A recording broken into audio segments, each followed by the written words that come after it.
mas vai ser bom. Abra sua Bíblia na segunda carta do apóstolo Paulo ao seu filho na fé, Timóteo. Segunda carta do apóstolo Paulo ao seu filho na fé, Timóteo, o capítulo de número 2. Eu quero ler os versículos 11 a 13. O tema que eu quero ministrar a você nesta hora é esse aqui, ó. Se perseveramos, se houver perseverança, vai haver reinado. Então o tema é: se perseveramos com Jesus, reinaremos. Se perseveramos com Jesus, reinaremos. Palavras do apóstolo Paulo a Timóteo, capítulo 2, segunda carta dele, versículos 11 a 13, diz assim a palavra do Senhor inspirada ao apóstolo Paulo: fiel é esta palavra. Se já morremos com ele, também viveremos com ele. Se perseveramos, também com ele reinaremos. Se o negamos, ele por sua vez nos negará. Se somos infiéis, ele permanece fiel, pois de maneira nenhuma pode negar-se a si mesmo. Que esta palavra abençoe de uma maneira extraordinária e que produza o fruto esperado pelo Senhor nessa manhã. Vamos orar.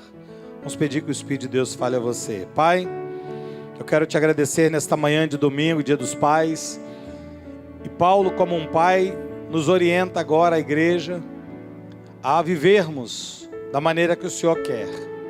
Eu gostaria que o Senhor falasse agora à igreja que aqui está presente, aqui no templo, mas eu queria que o Senhor falasse também com aqueles que estão nos assistindo agora pela internet, aqueles que estão nos ouvindo agora, independente do aplicativo, independente da plataforma ou do aparelho, que seja audível a voz de Deus no coração deles, e que produza o fruto 100 por 1 desta semente, para a honra e para a glória do nome de Jesus. Esta é a oração que eu faço para a glória do teu nome, Senhor, para que o teu nome seja exaltado, o nome santo e poderoso de Jesus. E a igreja que toma posse desta palavra, diga amém e amém. Obrigado, Diácono Edson. Meus amados irmãos, minha igreja querida, nós já chegamos no segundo semestre desse ano. Nós já passamos muita coisa esse ano, parece que foi ontem. Parece que foi ontem a virada do ano, que estávamos aqui todos cantando, alegres. E já se passou mais de 6 meses. E muitos já ficaram pelo caminho. Com muito pesar eu digo isso. Muitos não avançaram.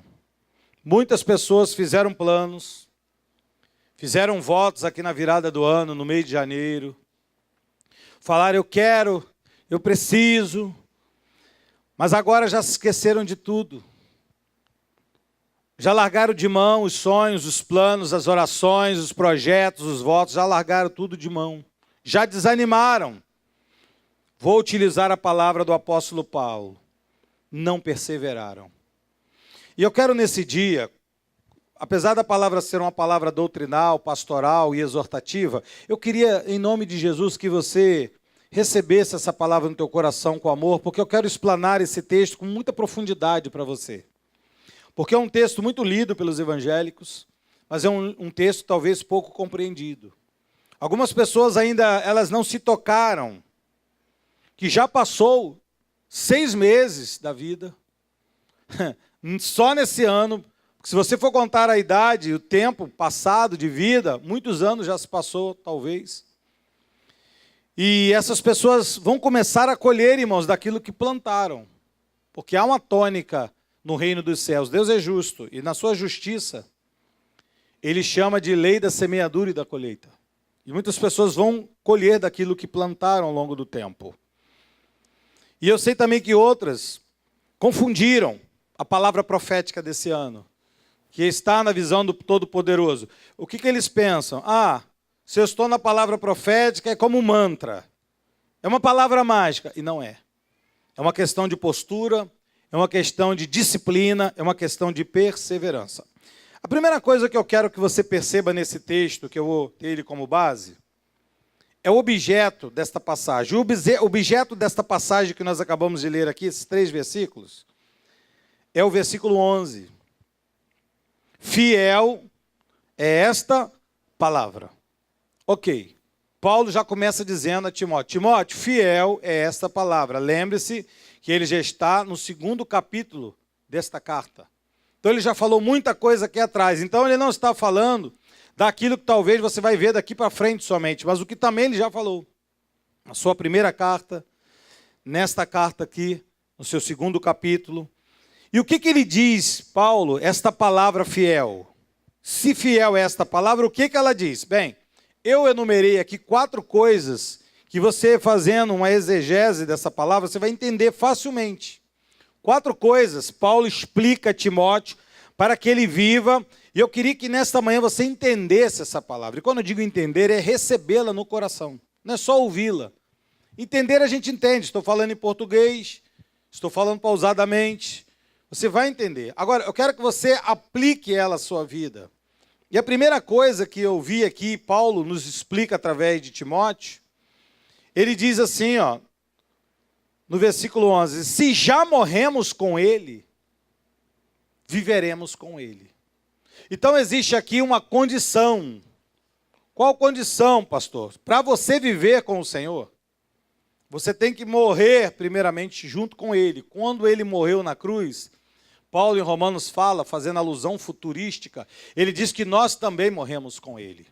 Então, a vida com Cristo, ela resume na nossa morte e na nossa ressurreição junto com ele. Por que Paulo diz isso? Porque ele sabia o que Jesus havia falado lá atrás, que ninguém pode servir a 2 senhores. Evangelho é exclusivo. O próprio apóstolo Paulo, Pedro, Tiago, eles falam a mesma coisa, que evangelho é exclusivista. Pedro chega a dizer, por propriedades exclusivas de Deus. Então, ninguém pode servir a 2 senhores. Eu não posso ter um amor dedicado ao Rei da Glória, ao Senhor da minha vida, e eu dividir um pouco desse amor com qualquer outra coisa que não seja dele. Você tem que estar, vou usar a palavra aqui de Paulo, você tem que estar morto para um dos 2 senhores. E aqui exige de nós uma decisão, porque o evangelho é decisão. Quando Jesus encontrou com os discípulos, os chamou. Mas logo lá na frente ele pede uma decisão, lembra? Ele fala assim, quem quer vir após mim, tem que tomar uma decisão. E a decisão não é fácil, ele diz, tem que negar a si mesmo. Porque eu acho que você negar a você mesmo é mais complexo que você negar outras coisas de fora. Porque se você falar assim para alguém, ó, você tem que parar agora com o açúcar da tua vida. Tem gente que vai, na hora, passar mal, vai ter abstinência, tudo mais. Mas vai chegar uma hora que você vai ter que absorver aquilo, porque é a questão de vida ou morte. Só que como é que você vai sair, vou usar aqui um termo até engraçado, como é que você vai sair de perto de você? Como é que você vai negar a você mesmo se você acorda e dorme com você mesmo? Desculpa a loucura da redundância, se você é você mesmo. Então, você tem que estar morto para uma das 2 partes da sua vida. Ou se você morreu para Deus e vive para Ele, ou você não morreu para o Senhor e você continua vivo para muitas coisas. Eu li isso aqui semana passada, lembra em Romanos 6,4? Eu li isso. Fomos sepultados com Ele na morte pelo batismo. Esse batismo aqui é o batismo de Cristo, o batismo da cruz. Batismo, para nós, português, para nós do português, do brasileiro, batismo para nós é uma coisa que a gente leva como a questão apenas litúrgica de um ato. Ah, as pessoas jogou água, deitou água. Mas a palavra batismo no grego é selo. A palavra batismo é confirmação. Não é? Quando esses dias eu vi na Grécia um navio que está vindo para o Brasil para fazer turismo, e uma atriz americana foi batizá-la, ela puxou uma cordinha e veio uma garrafa de champanhe, bateu, pum, e ela disse, está batizado. Então, para o mundo lá fora, o mundo oriental, a palavra batismo não é o que a gente pensa, ó, o irmão já se batizou nas águas, não é isso. Ele está falando que quando nós fomos sepultados com Cristo, pela morte, fomos selados nessa morte. Foi algo tão forte que não foi só Jesus que morreu ali em Jerusalém, nós morremos com Ele. E a Bíblia diz que para que como Cristo também foi ressuscitado dentre os mortos pela glória do Pai, assim também, quando ele ressuscitou, ressuscitamos juntos. Aí ele diz, então, se isso aconteceu com você, vou parafrasear com o que Paulo disse aqui, ó. Se já morremos com ele, também com ele viveremos. Paulo em Romanos diz, se isso aconteceu, você tem que andar numa novidade de vida. Ou seja, as coisas que você vivia até então têm que começar a diminuir, apagar e desaparecer. É a novidade da vida. Porque assim como dois corpos não ocupam o mesmo espaço, não tem como. Também não tem como o Espírito Santo e as trevas coabitar no mesmo espaço, no mesmo corpo de Cristo, na vida de um cristão. Você sabe que é uma palavra muito forte, mas é uma palavra bíblica. Que o apóstolo Tiago, ele usa a igreja, lá no capítulo 4, né, ele diz assim no versículo de número 4 também, ele diz, infiéis. Vocês não entenderam, não compreenderam. Vocês não chegaram à conclusão de que a amizade do mundo é inimiga de Deus. É uma coisa que parece pesada, mas não é. É uma questão de decisão. Se eu quero viver para Deus, estar debaixo da bênção do Senhor, debaixo do direcionamento do Criador, porque tudo no universo, pessoas crendo ou não crendo, está debaixo da poderosa mão do Criador. Aliás, tudo que está acontecendo agora, no nosso tempo presente, passado e será no futuro, Deus está coordenando. Ele não está só olhando, Ele está com o controle do joystick jogando. Deus é que controla as coisas. Deus não só fica observando. Gente, olha que coisa interessante, né? Fulano de tal, olha que susto que eu tomei. Não, Deus não tem surpresas. Ele é que coordena essas coisas, Ele é que é soberano, Ele é que manda, Ele é que determina, segundo o conselho dEle. Ele não pede conselho de fora. O que esse anjo acha? Anjo, chega aqui, achei você bonitinho, vem cá. O que você acha disso? Não, não tem isso. Ele determina segundo o seu próprio conselho. Então, esse ser espiritual, grandioso, poderoso, todo-poderoso, se você quer ter a amizade dele, você tem que definir algumas coisas na tua vida, porque Tiago disse, aquele que quiser ser amigo do mundo, ele se constituiu automaticamente inimigo de Deus. Então, eu não tenho como ser amigo de Deus e amigo do mundo. Amigo do mundo e amigo de Deus, não tem como. Ou eu volto as costas para um, ou volta as costas para outro. Por isso que Paulo está dizendo, se você morreu com ele, automaticamente você tem que viver para ele. E hoje, nessa manhã, eu disse, no início do culto para você, quando terminamos o louvor, você tem que entender que religiosidade foi criada para poder maquiar situações da nossa vida, mas não é aquilo que realmente o é. Uma hora mais cedo ou mais tarde, a religião ela vai deixar falta para você. Porque a religião em si, ela não vale, desculpa até a palavra pesada, né? Mas ela não vale nada. Porque o que vale é o Deus que religa o homem, que é Jesus. Então, se você não entende que Jesus ele é muito mais do que apenas aquele que mudou o calendário, aquele que no dia de Natal faz a gente comprar panetone, no dia da Páscoa faz a gente comprar chocolate, é muito mais do que isso. Ele é o autor, ele é o consumador da nossa vida e fé. Então você tem que entender que se você não morreu com ele, você também está vivo para o mundo. Pastor, mas eu tenho ido à igreja, eu tenho ido à missa, eu tenho ido à sinagoga, não interessa. Se você não morreu com Cristo, você não vive para ele. E é o conselho que Paulo estava dando a Timóteo. E a segunda palavra forte desse conselho grandioso de Paulo a Timóteo, ele diz no versículo de número 12. Ele diz, agora, se você morreu e ressuscitou com ele, você vive para ele, então tem um segundo estágio, um segundo caminho. Qual? Ele diz, se você persevera com ele, você reina com ele. Paulo está dizendo que a nossa vida não está baseada debaixo de mágica, e sim de perseverança. Guarda isso na tua cabeça hoje. Você que está me ouvindo aqui, eu vou olhar nos olhos de cada um de vocês. Estou olhando nos olhos. Presta atenção. Se você não persevera, não vence. Se você não chega na linha final, você não é coroado. Nós vamos correr uma maratona. Ontem o irmão lá na sede falou, vamos correr, pastor, aqui, pegou lá os materiais. Falei, o que? É uma maratona que vai ter aqui no Rio, o Bispo Marlos vai correr, os irmãos vão correr. Eu falei, mas eu não sou preparado. Ele disse, mas o irmão corre. Eu falei, não, queridos, não é só correr por correr. Correr, eu corro aqui na Vila Olímpica. Se você está fazendo um projeto de uma planilha de correr uma meia maratona, 20 e poucos quilômetros, você tem que pelo menos chegar, independente se você vai chegar em primeiro, segundo ou terceiro, o importante é você chegar. Então eu preciso ter perseverança. Se eu perseverar, Paulo disse uma fala aqui taxativa. Ele diz, se você perseverar, você reina com ele.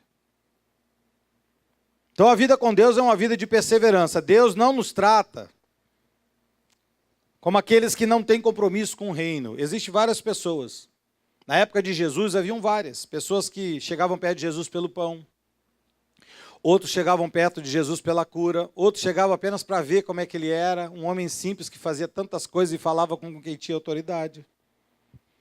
Pessoas que se aproximaram foram abençoados por ele, foram galardoados por ele. Outros não foram porque não acreditaram nele. Outros, no final, quando Pilatos pergunta, quem vocês querem que eu solte nesta festa? O agitador ou esse homem aqui, que eu particularmente não vejo mal nenhum deles. Mas quem você quer? Não, prende ele, solta o agitador. Então, muitos daqueles que foram talvez até abençoados por ele, acredita assim, Jesus fez algo por ele, direto ou indiretamente, o negou. Falou, não, bota ele para a cruz. Porque ele parou de multiplicar os pães. Teve uma hora que Jesus parou, né? Então, Deus não trata com aqueles que não têm compromisso com o reino dele. Bota isso na tua cabeça. Essa é a resposta da tua oração. Pastor, por que às vezes eu vou à igreja, eu falo assim, Deus, e não acontece? Porque talvez você não tenha compromisso com o reino. Lucas 9, versículo 62 diz assim, mas Jesus replicou, ninguém que tendo posto a mão no arado, se eu definir minha vida, o que eu vou ser da minha vida? Cristão, se eu coloquei a mão nesse arado, Jesus está dizendo a mesma coisa que Paulo falou, do perseverança. Você não pode mais olhar para trás. Ninguém que tenha posto a mão no arado e olha para trás, pode dizer, não, eu sou apto para o reino. Não, não é. Você pode estar com um arado na mão, mas se você não empurrar o arado para frente, se você ficar toda hora olhando para trás, ai meu Deus, mas o campo é grande, será que eu tenho que fazer esforço? E você sabe que o arado, para nós, não vale de nada. Por isso que a gente não dá valor a essa palavra. Mas para quem tem uma cultura de agricultura, sabe o que é o peso do arado, a mão caleja. O presbítero Paulo trabalha lá na sua terra, lá, Miguel, né? Cava, às vezes ele fala que estourou o calo, lembra naquele dia? Aliás, foi ele que me ensinou o que é ramo, o que é a raiz. Quando Paulo fala raiz de amargura, ele falou, pastor, você não sabe o que é uma raiz, arranca esse mato. E eu pensei que era um mato qualquer, quando eu puxei não veio, ele falou, não, esse mato tem raiz. Aí a gente estava conversando sobre as raízes de amargura. Às vezes a gente pensa assim, isso aqui eu tiro com maior facilidade. Não tira, porque cria raiz. Então olha aqui, ó. Aquele que colocou a mão no arado tem que entender, Senhor, eu estou contigo, o Senhor vai me ajudar a empurrar o arado. Às vezes tem que colocar o peito no arado e empurrar, deve marcar aqui, né? Hoje a gente tem aquelas aradeiras grandes, elétricas, outros até gigantescos, caminhões, liga, vai arando a terra, mas naquela época era na mão. Então, quem colocou a mão no arado, Jesus diz, tem que olhar para frente e tem que empurrá-lo. Porque quem não fizer isso não é apto para o meu reino, não é digno do meu reino. E só quem é filho de Deus, só quem é a boa semente, irmãos, consegue manter isso aí firme até o fim. Essa é a tônica do Evangelho. Ah, pastor, mas fulano é tão bacaninho, ele é tão bonzinho. Tudo bem que ele é bonzinho. Mas o Evangelho não é questão de ser bonzinho ou malzinho, até porque todos somos maus. Só há um que é bom, que é Deus, né? Mas a boa semente compreende dessa questão, gera dentro dela. Não é a fala do pastor nesse momento, é a questão de que Deus já fala. Eu preciso me dedicar ao reino, às coisas do reino, às situações que o reino exige de mim. Lucas 8,15 fala isso, aqui caiu na boa terra, a terra do bom coração, já foi ministrado aqui hoje. São os que tendo ouvido de bom e reto coração, retém a palavra, por mais que a palavra às vezes seja forte, como disse o profeta, parece que é um mel, mas depois quando vira fel, mas ela vai ficar doce. Vai ficar doce. Por quê, pastor? Porque ela vai frutificar, mas ela só frutifica para aqueles que têm o quê? Perseverança.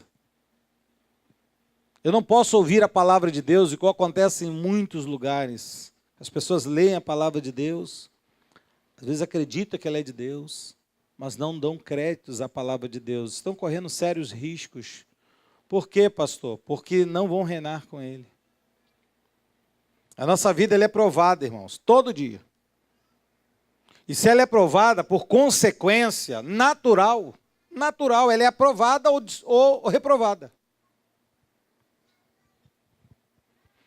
Pastor, quando é que eu sei que ela vai ser aprovada? Quando eu levo até o fim. Quando eu chego até o fim. Por exemplo, Tiago diz assim, Tiago 1, 3 e 4. Sabendo que a aprovação da vossa fé, a aprovação da fé, aquilo que Deus te deu, e Deus agora vai trabalhar com você, para você saber que Deus é real, que Deus não é só um ser, que a gente diz, eu oro a Deus. Você viu os debates, para presidente semana agora? Eu estava acompanhando todos eles, com exceção de um. Todos começaram o debate assim, eu quero agradecer a Deus. Todos. Mas que Deus? Deus se manifesta para aqueles que são dele. Você não tem dúvida quem é o Deus da sua vida, que é o eterno.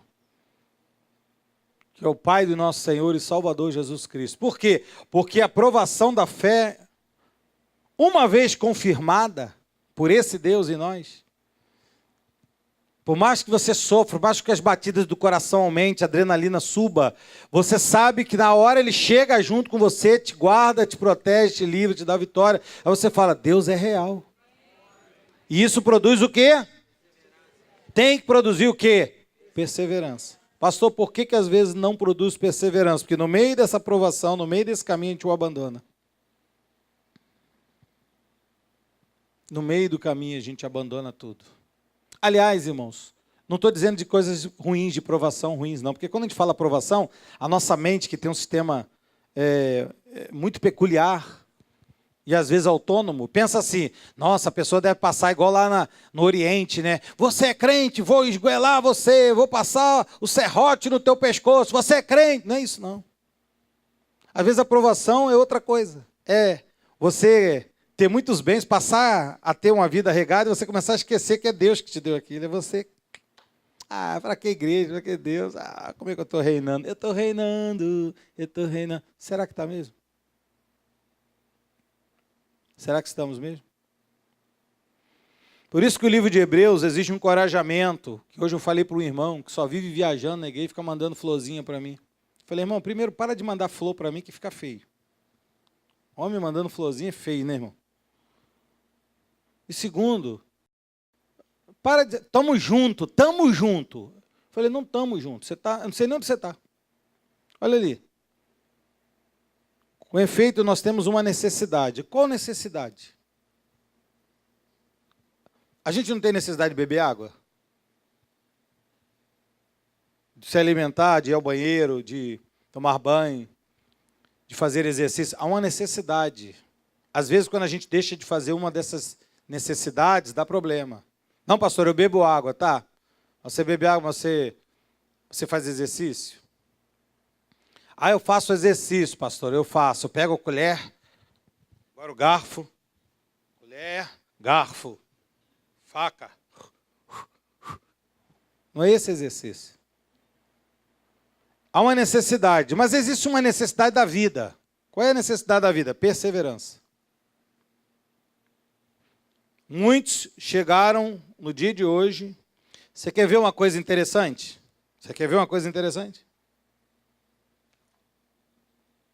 O que a gente fez agora aqui nos telões da igreja que eu não sabia? Fizemos o quê? Uma homenagem aos pais. E teve pais que não estão aqui para ver a homenagem. Está dizendo para o filho assim, não vale de nada a tua homenagem. Não, pastor, queridos, preste atenção na vida, não se engane. Não se engane. Sem palavras, a gente fala. Sem palavras. Eu não preciso dizer para o meu filho todo dia, Marcelo, eu te amo. Ele sabe que eu amo. Mesmo no momento que eu fecho a cara. Não só ama quando dá tudo, porque eu sei que não é assim. Tem hora que é sério. Tem hora que a gente aperta. Também, se não apertar, perde o controle. Por quê, pastor? Para que a gente possa alcançar a promessa. E para eu chegar no final, na linha final, para eu ganhar a medalha de Deus, eu preciso ter perseverança. Porque se eu não fizer perseverança, eu não completo esse caminho, que o nome desse caminho é chamado ali por vontade de Deus. E eu começo a deixar de fazer a vontade de Deus e passo a fazer a minha vontade. E quando eu faço a minha vontade, a primeira coisa que vai acontecer é eu deixar de perseverar. Porque eu não tenho capacidade de perseverança em mim mesmo. Todos nós, por nós mesmos, somos desanimados por natureza. Desanimados por natureza. Nenhum de nós pode dizer assim, se disser, vai dizer 1 em 300 aqui. Pastor, amanhã, segunda-feira, eu levanto para trabalhar e digo, nossa, como eu gosto de trabalhar. Ninguém gosta. A gente trabalha porque o Senhor disse, do suor do teu rosto comerás. Porque senão a gente não paga a conta. Senão a gente não vive, não come, não existe. Então, a gente só chega porque a vontade de Deus é prevalecida. E se é prevalecida, porque a gente tem perseverança no próprio Deus que nos gerou essa vontade para alcançar a promessa. Pastor, se eu quebro isso, não tem promessa. E aí que entra, mais uma vez, o ciclo vicioso, porque a pessoa não vê a promessa, não persevera, deixa de reinar. Por quê? Porque nós somos movidos por recompensa. Somos movidos por recompensa. Pode dizer que não, mas é. Somos movidos por recompensa. Você não se alegrou quando teu filho falou, papai, te amo? Aí você pensa assim, mas tirou a nota vermelha. Ah, mas eu vou dar um abraço assim mesmo, porque diz que ama. A gente gosta de recompensa. Só que a gente só chega na recompensa da promessa quando a gente faz a vontade de Deus. E para fazer a vontade de Deus não é questão de mágica. Tem que ter perseverança. Perseverança. Depois Paulo fala, uma terceira fala, dentro desse contexto, muito forte. Ainda no 12 ele diz assim, ó, se perseveramos, com ele reinamos. Até aqui é muito bom. Porque até aqui a gente persevera, fala, eu vou arriscar, eu vou pagar o preço do perseverar. E todo mundo que é recompensado é muito bom. Eu nunca vi ninguém reclamar do que recebe. Pode ser uma meia. Você pode ter recebido uma meia de presente do seu filho hoje, pai, mas você vai ficar feliz por causa de uma meia. Porque teu filho te deu a meia. Agora, preste atenção no que Paulo diz depois do ponto e vírgula. Ele diz, mas se nós o negamos... Porque às vezes a gente esquece que tem palavras na Bíblia que a gente pensa que não está. Mas ele diz, se nós o negamos, ele, por sua vez, nos negará. Então, o reino de Deus, ele exige uma coisa, o quê? Lealdade. Se eu quero que o Senhor, que está como o sumo sacerdote da minha alma, diante do Pai, intercedendo por mim, nunca me negue, eu preciso de ter lealdade a Ele. E ainda falando de Timóteo, agora no capítulo 2 ainda, mas no começo, no versículo 4, porque Paulo fala assim, fiel a esta palavra, uma delas é essa daqui, ó, porque nenhum soldado em serviço se envolve em negócio dessa vida. Porque o seu objetivo é satisfazer aquele que o arregimentou. Olha que coisa interessante, para você compreender, vou te dar um exemplo, guardando o nome, para você entender. A irmã que mais reclama do banheiro da nossa igreja da fila, porque nosso banheiro é muito pequeno para o que a gente tem hoje. A igreja cresce, né? E a irmã que mais reclama, fica a fila. Ela está hoje de manhã numa fila para poder almoçar. Isso era 8:50. E ela vai almoçar 1h da tarde. Ela está na fila para querer dizer que ama o marido, os pais, aquela coisa toda. Mas quando na igreja, por causa de 2 minutos, ela não aguenta, reclama. Então você tem que compreender, eu falo isso para você entender a vida. Porque eu aqui não vou enganar você.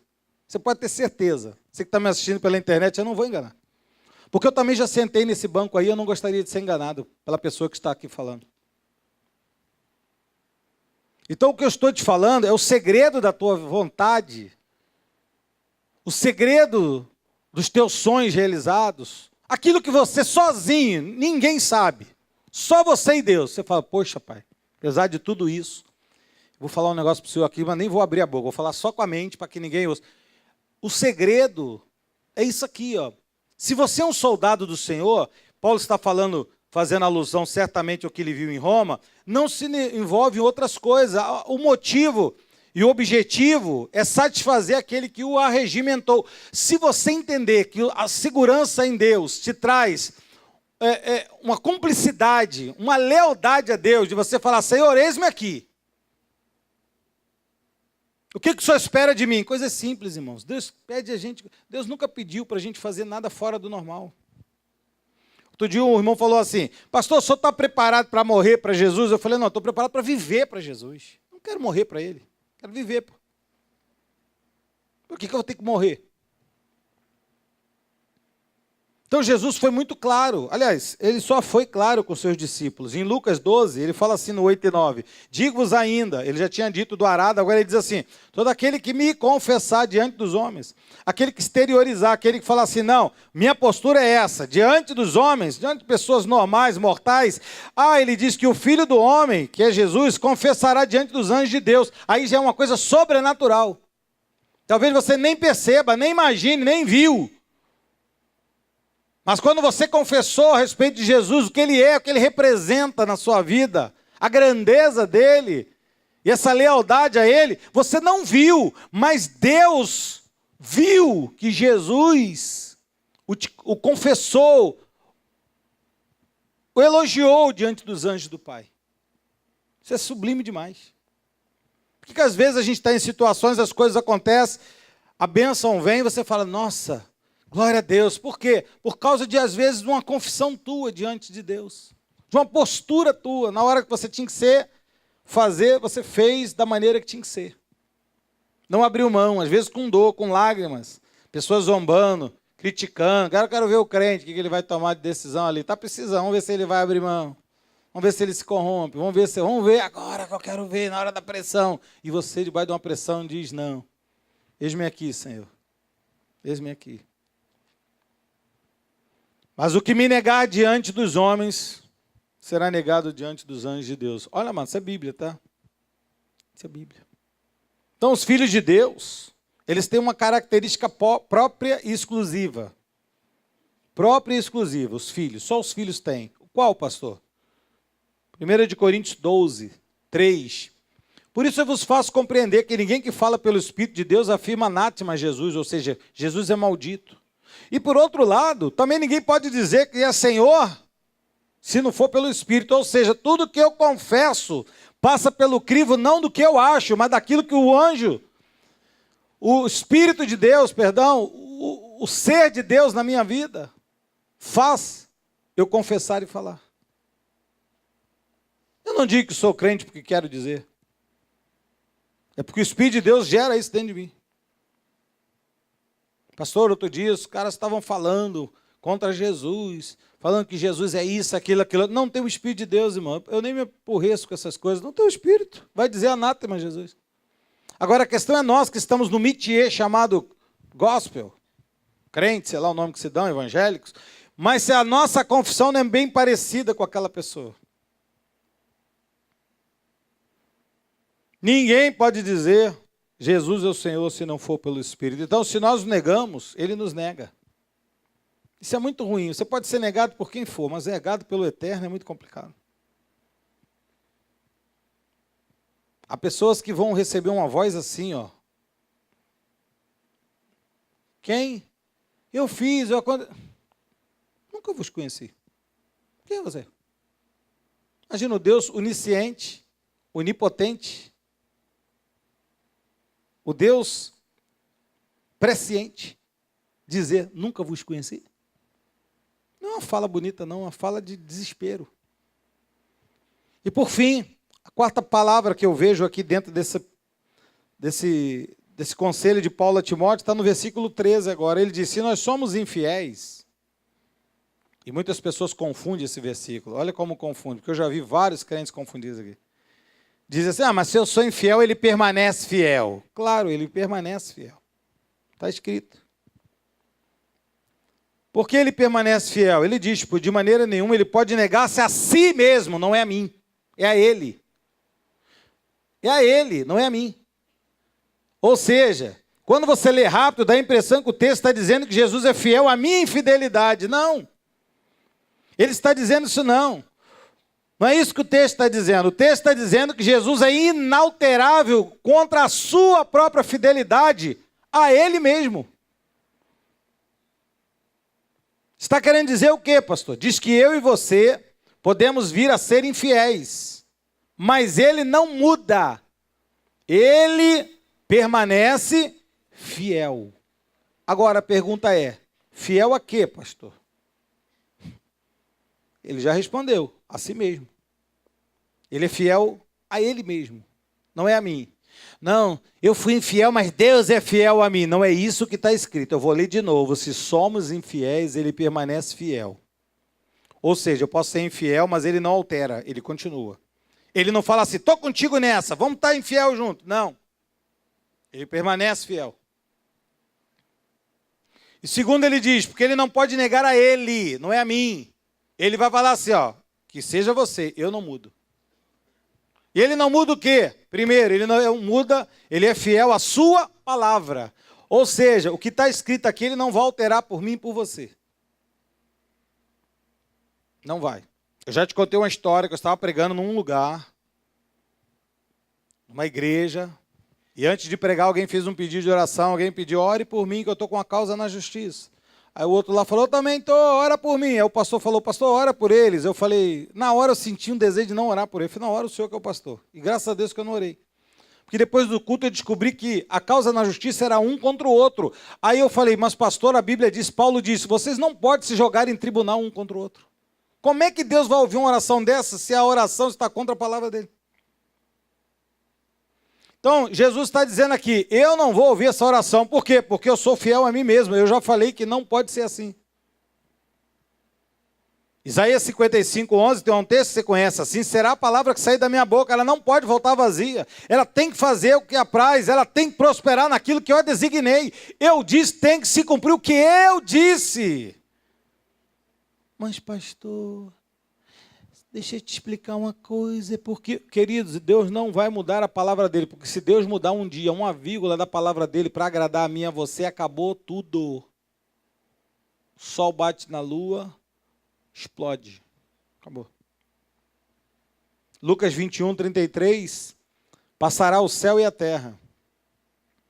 Jesus estava dizendo, passará o céu e a terra. O céu, isso aí passa. E a terra? Nossa, a terra vai passar, cara. A única coisa que não passa é a minha palavra. Então entenda uma coisa nessa manhã, igreja de Jesus. Se quer viver feliz, quer reinar com ele, viva a palavra. Pastor, mas é tão difícil viver a palavra. Se eu acabei de dizer no versículo anterior que você vive a palavra porque o Espírito de Deus está dentro de você. Então ele é fiel. Fiel a quê? A palavra. O que mais ele é fiel? Ele é fiel àquilo que nós vimos nesses 3 pontos anteriores agora. Que eu acabei de ler para você. Ele é fiel. Se você morreu com ele, vai reinar com ele. Se você perseverar com ele, você vai ver a glória da perseverança na tua vida. Se você negar, ele te negará. Ele é fiel a isso, ele não muda, tá, irmãos? E não adianta, amados. Não adianta. Eu lamento de pessoas que têm tudo para ser inteligente, mas se entrega à ignomínia. Ah, pastor, Deus não julga ninguém, a irmã disse para mim. Eu falei, Deus não julga? Eu já preparei para ela, só de Paulo, uns 10 versículos, Paulo falando, Deus julgará. Só para dar ela assim, na hora do almoço. Toma, dona, lê aí, você vai fazer um regime agora.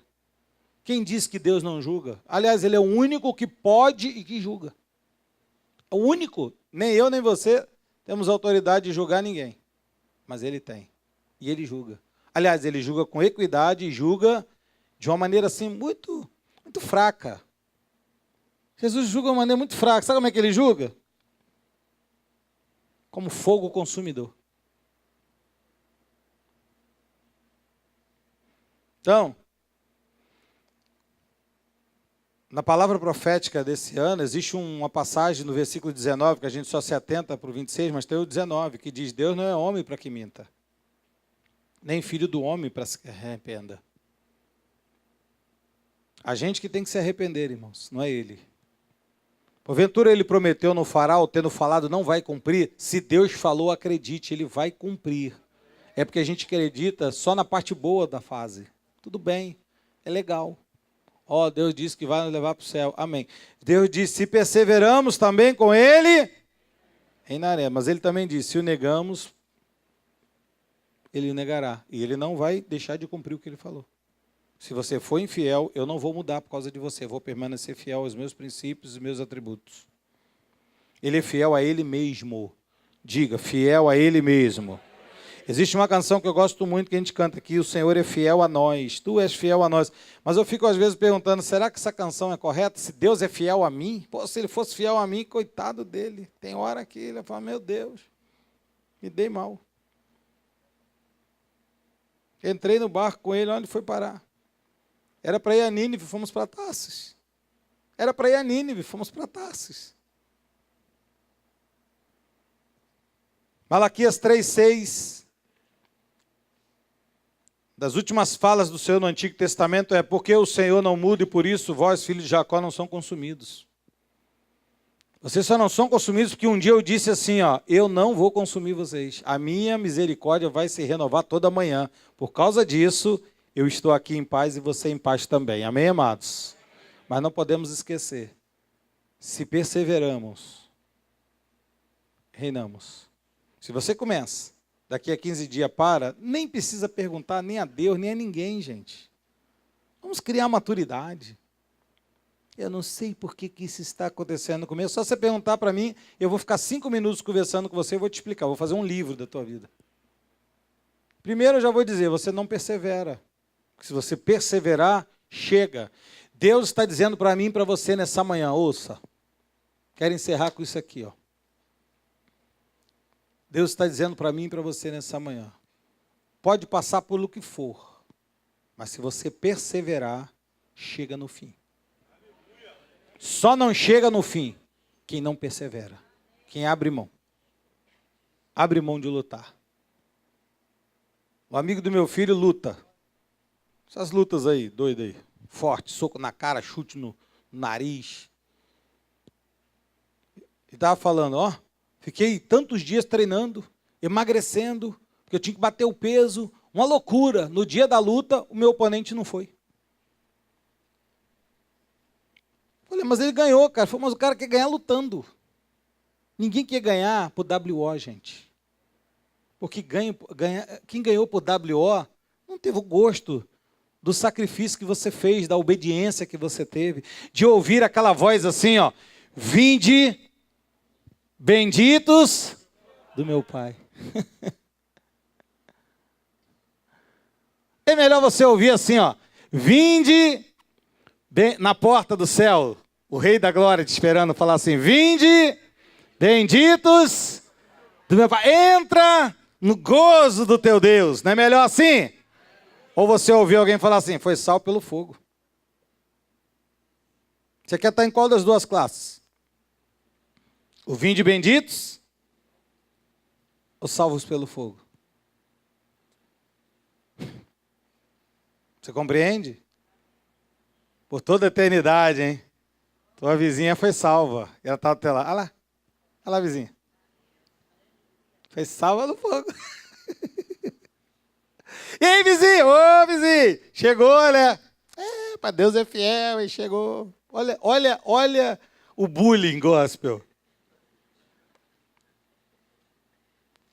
Um dia eu falei para o irmão da igreja, falei, irmão, você casa ou não casa? Estou pensando, falei, irmão, casa agora, porque no céu não tem casamento. Você vai chegar no céu, você vai receber um bullying eterno. Ficou para titio, ficou para titio.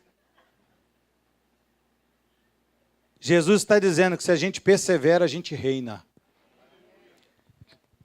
Se eu te perguntasse aqui nessa manhã, quem quer reinar com Jesus? Todo mundo ia levantar a mãozinha e dizer, eu, não é? Então persevere. Se você quer ver a manifestação clara de Deus na sua vida, clara, você precisa perseverar. Deus não faz nada correndo. Deus não faz nada por mágica. Deus só faz as coisas baseadas naquilo que Ele deixou escrito neste livro aqui. Bota isso na tua cabeça. Precisa ler isso aqui, Crente, você precisa ler isso aqui. Eu vou dizer para você que você não ouviu. Crente, você precisa ler este livro aqui. E você precisa obedecer o que está aqui. Estava no culto de oração antes, quando terminou, o pregador disse, antes de ir embora, diga, Deus ouviu a tua oração. Todo mundo, Deus ouviu a oração, ouviu a oração. Eu falei, o mais importante não é ele ouvir. Ele se agradar e responder. Porque ouvir, ele vai ouvir. Ele não é surdo? Ele disse, eu não sou surdo, né? Agora, você imagina aquela oração dos dois brigando. Deus ouviu. Mas se agradou? Se me negar, eu os negarei. Se você é uma pessoa que não persevera, vou dizer para você, com verdade pura no coração e nos lábios, não vou te enganar. Se você não persevera diante de tudo que Paulo falou, dificilmente você verá a mão de Deus agir em sua vida. Você vai ser crente, você vai ser salvo, vai passar um perrengue danado, mas você não reina, você não tem paz. Você vai morrer cedo de tanta angústia, agitação. Você vai ficar agitado. Você vai ficar reclamão. Você vai ficar igual um limão azedo, um limão galego, aquele azedo. Todo mundo, e aí, irmão? Parece um Godzilla. Você não disse que é crente?